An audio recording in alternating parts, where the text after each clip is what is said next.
जय श्री राम। पंचमुखी क्यों हुए हनुमान जी? लंका में महाबलशाली मेघनाथ के साथ बड़ा भीषण युद्ध चला। अंततः मेघनाथ मारा गया। रावण जो अब तक मद में चूर था, रामसेना खास तौर पर लक्ष्मण का पराक्रम सुनकर थोड़ा तनाव में आया। रावण को कुछ दुखी देखकर उसकी माँ ने उसको पाताल में बसे दो भाइयों अहिरावण और महिरावण की याद दिलाई।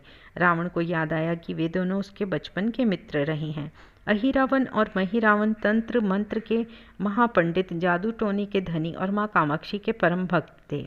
अहिरावण और महिरावण के युद्ध में आने से विभीषण जी चिंता में पड़ गए। अब उनकी कड़ी सुरक्षा की निगरानी करनी पड़ेगी। इसके लिए उन्हें बेहतर लगा कि इसका जिम्मा परमवीर हनुमान जी को सौंप दिया जाए। राम लक्ष्मण जी की कुटिया लंका के सुवेल पर्वत पर बनी थी। हनुमान जी ने भगवान श्री राम की कुटिया के चारों ओर और एक सुरक्षा का घेरा खींच दिया।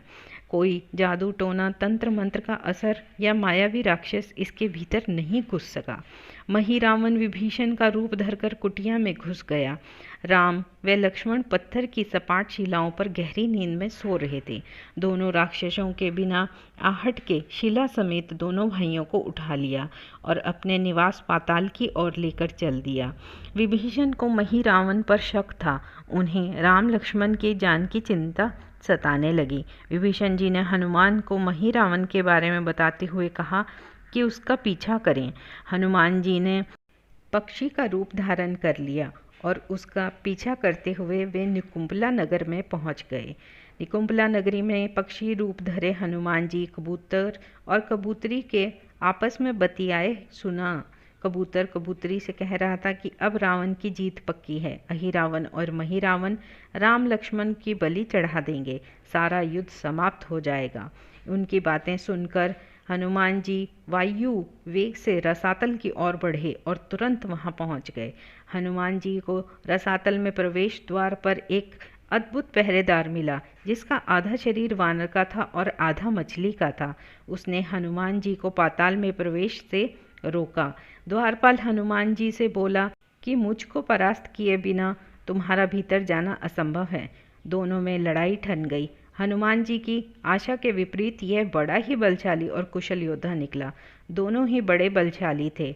आखिरकार हनुमान जी ने उसे हरा तो दिया, पर उस द्वारपाल की प्रशंसा करने से नहीं रह सके। हनुमान जी ने उस वीर से पूछा कि वीर, तुम अपना परिचय दो, तुम्हारा स्वरूप भी कुछ ऐसा है, उससे कौतूहल हो रहा है। उस वीर ने उत्तर दिया, मैं हनुमान जी का पुत्र हूँ और एक मछली से पैदा हुआ हूँ। मेरा नाम मकरध्वज है। हनुमान जी ने यह सुना तो आश्चर्य में पड़ गए। यह वीर की बातें सुनने लगे और मकरध्वज ने कहा, लंका दहन के बाद हनुमान जी समुद्र में अपनी अग्नि शांत करने पहुँचे। उनके शरीर से पसीने के रूप में तेज गिरा। उस समय मेरी माँ ने आहार के लिए मुंह खोला था। वह तेज मेरी माता ने अपने मुख में ले लिया और वह गर्भवती हो गई। उसी से मेरा जन्म हुआ है। हनुमान जी ने यह सुना तो मकरध्वज को बताया कि वह ही हनुमान है। मकरध्वज ने हनुमान जी के चरण स्पर्श किए और हनुमान जी ने भी अपने बेटे को गले लगा लिया और वहां आने का पूरा कारण बताया। उन्होंने अपने पुत्र से कहा कि अपने पिता के स्वामी की रक्षा में सहायता करो। मकरध्वज ने हनुमान जी को बताया कि कुछ ही देर में राक्षस बलि के लिए आने वाले हैं। हनुमान जी ने पहले तो मधुमक्खी का वेश धरा और माँ कामाक्षी से पूछा कि माँ, क्या आप वास्तव में श्री राम और लक्ष्मण जी की बलि चाहती हैं? हनुमान जी के प्रश्न पर माँ कामाक्षी ने कहा, नहीं, मैं तो दुष्ट अहिरावण और महिरावण की बलि चाहती हूँ।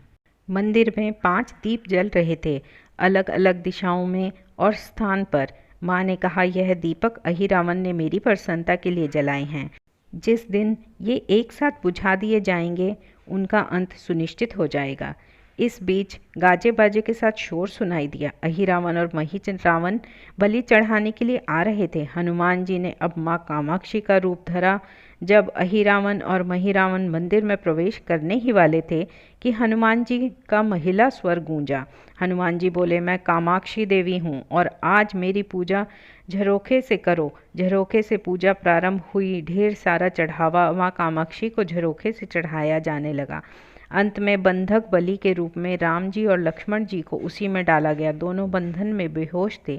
हनुमान जी ने तुरंत उन्हें बंधन मुक्त किया। अब पाताल लोक से निकलने की बारी थी, पर उससे पहले माँ कामाक्षी के सामने अहिरावण और महिरावण की बलि देकर उनकी इच्छा पूरी करना था और दोनों राक्षसों को उनके किए की सजा भी देना शेष था। अब हनुमान जी ने मकरध्वज को कहा कि वह अचेत अवस्था में लेटे हुए भगवान श्री राम और लक्ष्मण जी का ख्याल रखें और उसके साथ ही मिलकर दोनों राक्षसों के खिलाफ युद्ध छेड़ दिया। पर यह युद्ध आसान न था। अहिरावण और महिरावण बड़ी मुश्किल से मरते तो फिर पांच पांच के रूप में जिंदा हो जाते। इस विकट स्थिति में मगरध्वज ने बताया कि अहिरावण की एक पत्नी नागकन्या है। अहिरावण उसे बलात् हर लाया था, वह उसे पसंद नहीं करती। हनुमान जी ने अहिरावण की पत्नी नागकन्या चित्रसेना से पूछा कि आप अहिरावण की मृत्यु का रहस्य बताने के बदले में क्या चाहती हैं?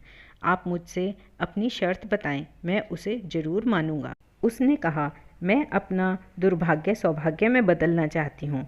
आप अगर मेरा विवाह श्री राम से कराने का वचन दें तो मैं उसके वध का रहस्य बताऊंगी। हनुमान जी सोच में पड़ गए कि मैं ये वचन कैसे दे सकता हूँ। फिर सोचने लगे कि यदि समय पर उचित निर्णय नहीं लिया गया तो स्वामी के प्राण ही संकट में रहे हैं। असमंजस की स्थिति में बेचैन हनुमान जी ने ऐसी राह निकाली कि सांप भी मर जाए और लाठी भी न टूटे। हनुमान जी बोले, तुम्हारी शर्त स्वीकार है, पर हमारी भी एक शर्त है। यह विवाह तभी होगा जब तुम्हारे साथ भगवान राम जिस पलंग पर आसीन होंगे वह सही सलामत रहनी चाहिए। यदि वह टूटा तो इसे अपशगुन मानकर वचन से पीछे हट जाऊंगा। सेना तैयार हो गई। उसने अहिरावण समेत सभी राक्षसों के अंत का सारा भेद बता दिया। उसने बताया कि भौरे जो शयन कक्ष के पास रहते हैं ये बड़ी भारी संख्या में हैं। ये दोनों राक्षसों की सहायता करते हैं।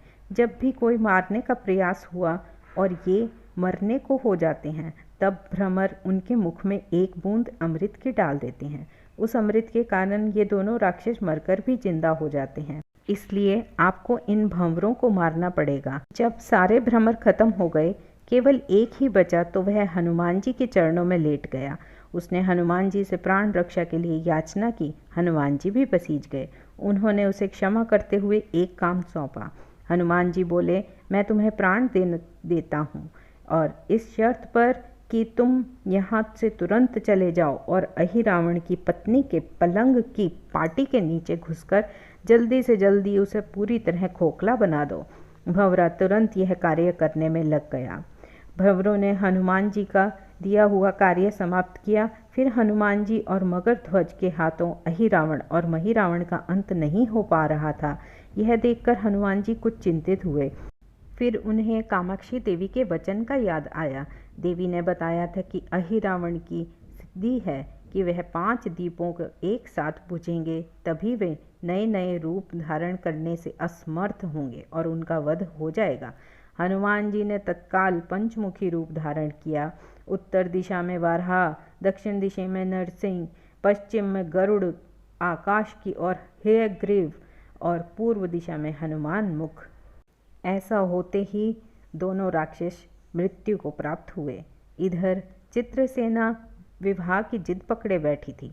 श्री राम जी ने कहा कि जब मैं द्वापर में श्री कृष्ण अवतार लूँगा तब तुम्हें सत्यभामा के रूप में अपनी पटरानी बनाऊंगा। इससे वह मान गई और उसने हनुमान जी को श्राप नहीं दिया। वह श्री राम जी के सम्मोहन भंग होने से पूरे नाटक को समझ गई और उन्होंने हनुमान जी को क्षमा कर दिया। हनुमान जी चित्रसेना को उसके पिता के पास पहुंचा दिया। चित्रसेना को प्रभु ने अगले जन्म में पत्नी बनाने का वरदान दिया। भगवान विष्णु की पत्नी की चाह में उसने स्वयं को अग्नि में भस्म कर लिया। श्री राम और लक्ष्मण जी मकरध्वज और हनुमान जी सहित वापस लंका में सुवेल पर्वत पर लौट आए। जय श्री राम।